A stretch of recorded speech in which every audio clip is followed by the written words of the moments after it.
primary role and true mission of any leader is to develop talent. Hi, my name is George Hayworth. I'm your host today. Before we dive into this, do me a favor, like and subscribe to the channel so you don't miss out on these lessons. Without further ado, let's dive right in. So of all the things that a leader needs to worry about, all of the responsibilities, all of the tasks, everything that's on your plate, we can lose sight of what really the most important thing we need to do is, and that's quite frankly to develop our replacements, right? To develop the rest of the people we work with, those we are actually leading. So to drive this point home, I'd love to share a short story with you, and then from that we can draw these truths of leadership out and apply them in our daily lives. Rewind the clock quite a while now, over a decade. I was a young second lieutenant deployed to Afghanistan on a specialized team that was focused on advising the Afghan police, assisting them. So our primary role wasn't to go execute combat operations, it was mostly to advise the Afghans. Pretty non-standard, not a typical job that most people had in the Army. And due to this requirement, I was kind of thrown onto a strange team. We had a lot of rank. There was a senior officer, a captain, a couple NCOs, a bunch of lieutenants, and a few soldiers. So with that, the team leader we had was the rank of a major. His name was Stacy Suter. And Major Suter, at the time, he's gone on to do greater things since then. But at the time, he was maybe the most important person in my life. And it wasn't necessarily because he individually was so awesome at everything that was required of a soldier. He was really good about stepping back. So to set the stage here, you've got 4 brand new lieutenants and all these other soldiers kind of cobbled together. We hadn't really trained together for very long. It's a tall order to bring a cohesive team together very rapidly in a pretty stressful environment. So given all of those conditions, most people would want to rein in control and to potentially micromanage, right? To, hey, I don't know these people very well. I need to make sure that we don't do things inefficiently. I need to make sure that we stay alive. And, the temptation for any leader in that scenario would be to rein in further control and ensure perfection, right? Now, to a degree, that's responsible because we do quite literally need to survive in combat. But what Major Suter understood is what a lot of leaders miss. And that's you need to develop your talent. And in order to do that, you actually have to let go. You have to do the opposite of reining in control and push out as much as you can. So let me give some examples. From the get-go, he told us as the lieutenants, hey, I've had my time, right? I'm a major now. I'm creeping up on lieutenant colonel probably. I've done this. Can I do this? Absolutely. But it's my job to train you, to mentor you, to develop you. And I'm going to force you to kind of step up. So he set the standard really high on us right from the get-go. Everything that needed to get done from a coordination point of view, whether it was, aligning air assets, additional, security elements, things of that nature, he put on us to go figure it out. If it was maintenance of the vehicles, if it was mastering the weapon systems, preparing all the different things, everything that goes into running combat operations, he turned to us and said, go figure it out, go execute, go make it happen. Now, that didn't mean he just let us suffer, right? It's not like he didn't give us any guidance or assistance, but to the maximum extent possible, as we grew, he lessened his control over us, right? He pushed us forward. He made us wrestle with it. He made us work together to ask our friends, to kind of find the answer, to struggle a little bit. He didn't just give us all the solutions up front.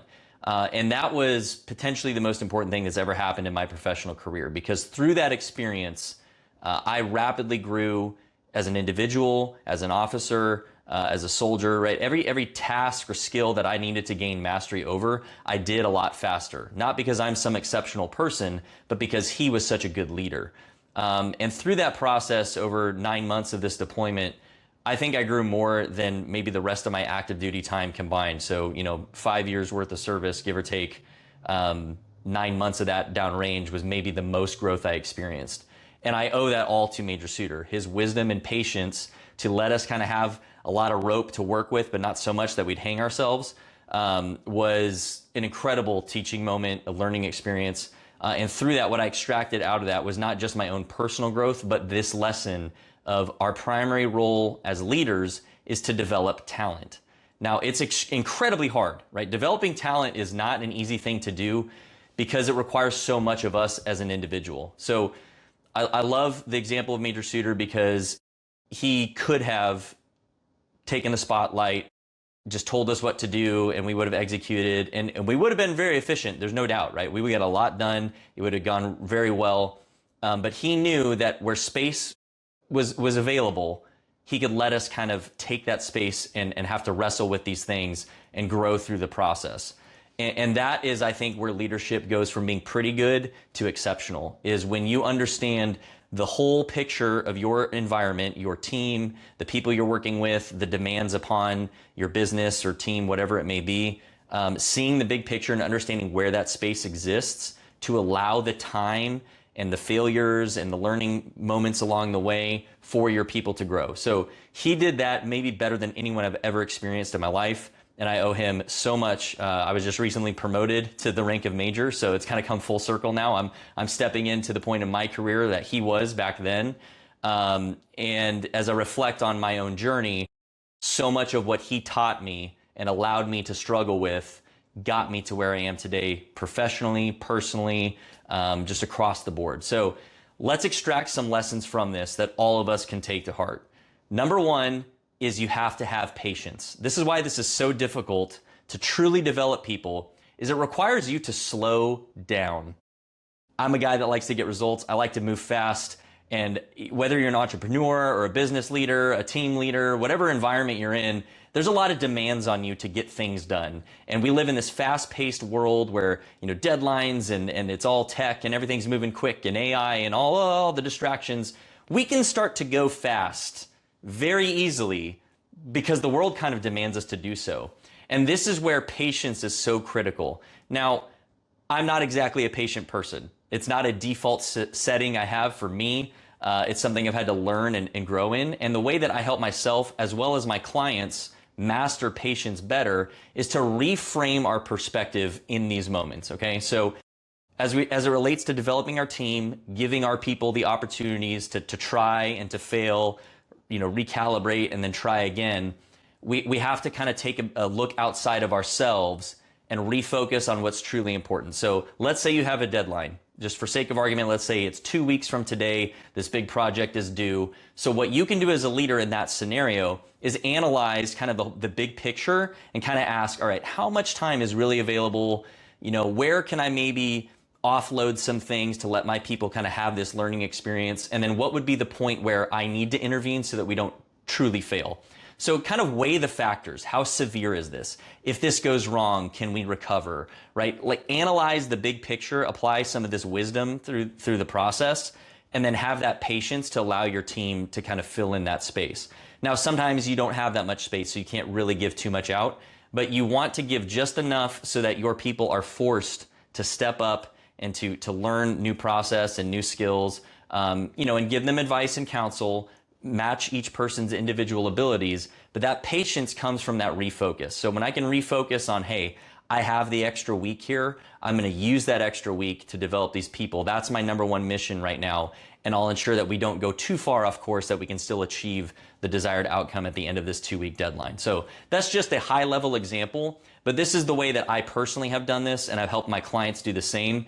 The other kind of half of that coin is that if you always leap into action and to just solve everybody's problem, you become the easy button. And this is a big problem because then your people know that, oh, well, they'll just get it done really fast. So every time I have a question or a problem or an issue, I'm just going to run right to my leader and they'll do it for me. That is really dangerous. That can become a huge cultural problem. One, because they don't get developed. They don't learn how to handle it themselves. They're not growing in their skills. But then you become the bottleneck of the entire organization.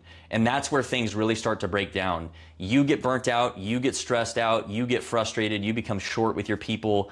And the compounding effects of that becomes very negative very quickly. So in addition to developing the talent of our people and their confidence and everything, you pushing them off also kind of sets this healthy boundary of, I'm going to help you just enough so that you don't fail, but I'm also going to teach you how to handle it on your own. You don't become the easy button, as I like to call it. And that is a masterful skill that leaders need to think about and implement across the board. And you kind of set this example, right? I'm talking about one of my first leaders 13, 14 years ago, I vividly remember all of these lessons that I was seeing play out in real time. You get to be that same person for your team, right? You get to be the influential leader that gave them the space to kind of figure it out on their own, that had this patience. So number one is patience. Number two is what I like to say, give them enough rope to tie a fancy knot, but not so much rope that they hang themselves with a noose. So what that means is give them just enough space to where they can kind of shine and their talents can rise to the top, their potential can be realized, but don't let them out so far that they run into trouble. They may think they're on the right track, but if you don't check in and kind of guide them and corral them or make suggestions for where they need to get to next, they might go so far off course that it ends in disaster. And we don't want that. We don't want anyone getting hurt. We don't want anyone, getting fired or that kind of thing. So this is where we have to apply wisdom. So number two is essentially wisdom, but think of that analogy of the rope or the leash, right? I want to give them just enough space that they can kind of go on their own and kind of figure it out on their own, but not so far off that we can't rein them back in when we need to. And that's a balancing act. There is no written rule for how to do this perfectly because everyone is so different. Every team is different. Every environment is different. So your job is to essentially figure this out. Sorry, I can't give you some cheat code for this, but this is where you exist. This is why this is your primary role as the leader, is to solve that equation in real time. And it is a balancing act. It is tough. You're not always going to get it right. But the way I do this is just a series of questions to kind of hold myself accountable. Hey, is this really the time for this type of environment where I need to let them out a little bit on the leash, so to speak? And it's first and foremost, like, is anyone going to get hurt or dead or, some serious consequence to failure? If the answer is no, okay, proceed.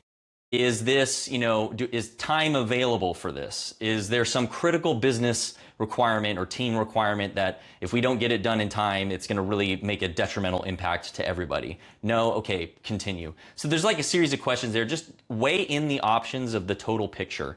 The person, their level of ability, the situation for the business or the team, everything that's going on around you, kind of weigh the factors and then choose a course of action. Hey, I'm going to let you do this, this, and this. I need an update by this time, and then we'll check progress, and that way I can kind of keep you on track. And so then don't just leap into solving the problems for them. Give them enough room to kind of work, and if they start to get a little tangled up, uncoil it for them, kind of coach them through the next steps. And although it may take you a little bit longer in the short term, in the long run, it's going to make things far more efficient because they're not going to need your help as often. You won't be that easy button anymore. And they're going to develop their confidence, their skills, their presence as a subordinate leader, and the whole organization starts to win. So patience first, apply the wisdom in the application of it. Number three is feedback is my favorite F word. So your job as a leader is not to stay silent. It's to give constant feedback early and often. And this is really how we guide our teams. So it's not just the negatives. We need to balance positive and negative. Our coaching can't just be where we're getting it wrong all the time because you're going to break them down, especially early on. If they're new to the role or maybe they lack confidence already, we want to build them up to where they can kind of handle this in the future. So I love to say feedback is my favorite F word because it kind of makes it fun in a way where typically we see, positive critique or something like that, whatever we call it, constructive criticism. We kind of see that in a negative light, and it really shouldn't be. If we really love our people, if we really care about them and seeing them grow, our job is to tell them where they need to grow. Our job is to point out the areas for growth, the problems that are happening so that they can actually course correct. Now, the way I like to do this, a quick little tactic that you can apply is what I like to call the compliment sandwich. So a great way to do this is you pull your person aside, whoever they are, you kind of tell them where they're doing well. Hey, you're really doing great at this. It's a huge benefit to the team. However, there's one area I really need you to grow in. It's this, this, and this. Here's what I'd like to see from you. Do you have any questions? Okay, great. And just again, you're doing really well in these areas. It's a huge benefit to the team. Just focus on that one thing. So you kind of give them with a good thing, the critique, and then another good thing. And that's like the sandwich, right? You're sandwiching the two good things with the critique in the middle. It just makes it a little bit more palatable for the person to receive it. And hopefully they can start applying that well. So patience, wisdom, and then give them that feedback. Your job is to get engaged with your people, to tell them where they're doing well and where they're not doing well. If you don't communicate that to them, how on earth are they going to figure it out? So let me bring this back to the major suitor example, right? My team leader.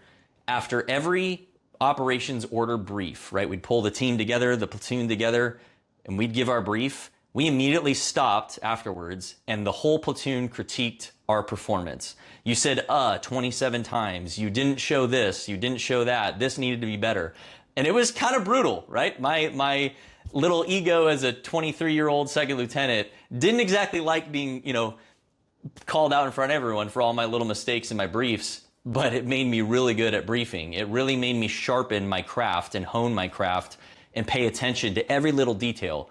After operations, we'd go out in the hot sun, and you're tired and you've been humping it on your back all day with all your armor and everything. We'd come back, and the first thing we'd do, he'd bring us all in, and we would do an after-action review on the day's events. And oftentimes that involved a lot of critique. Hey, this was going all right, but this, and this needs to improve. You need to work on this. We need to work on that. And it was basically just laying out how we can improve. And I've seen a lot of organizations struggle with this. They're so afraid of conflict. They're so afraid of hurting people's feelings that they say nothing. And that is cruelty. Make no mistake. Saying nothing is allowing people to suffer longer. So if you approach someone calmly, with empathy, and just simply lay out the facts, hey, here's where you're doing good, here's where you need to do better, let's make a plan of action to improve it, that is actually caring for your people. And so that is why I love to say feedback is my favorite F word, because it truly is about loving your people and doing what's right, giving them that critique to guide them back on course. So once again, let's recap this. Your job as a leader, number one, your primary mission is to develop other people. And the reason why is it's not just for efficiency today, it's a long-lasting legacy of growth and impact that they will be able to pay forward to. You're going to build their character, build their confidence, which will have tangible results in the business or in this organization today, but it will extend potentially for generations. Here I am talking about a leader I had over a decade ago, teaching these same lessons to you. That's how impactful it was in my life. Imagine what you can do for your team. So the way we do that is having patience, which the way to have patience is to refocus. Do I have the time available? Let's make this my priority. These other things can wait. It's a little bit of that bigger picture thing. The next one is don't give them too much rope that they tie themselves a noose, right? We want them to tie fancy knots. So apply some wisdom in the application of this.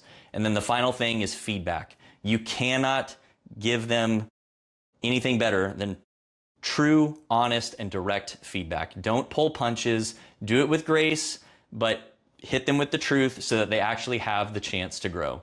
So hopefully this was helpful, guys. This is one of the most important things I think leaders need to master. It is not easy. So if you're not perfect at this on day one, don't self-destruct. It's okay. It's a learning process. The more that you do this, the better you're going to get at it. And we all have our own tendencies. You may want to jump into action and solve it all for your people. Whatever that may be, you're not alone. I was just like you. I still am like you. We're all learning every single day. So don't expect to be perfect on day one, but think about these lessons, put it into practice, analyze this week where you can maybe step back a little bit and develop your talent today. If you found this helpful, please subscribe to the channel. We'd love for you to follow along with us. Expect a lot more content just like this. Make sure that you turn on notifications so you get it. Like the video, share it with your friends. And if you're curious on how to level up as a leader and want to work with me more in depth, send me a message. We'd love to get in contact with you. You can either do it here on this platform, or you can reach out to us at precisioncomponentsllc.com. I hope to hear from you there. Thanks for watching the video. Remember, leaders aren't born, they are forged.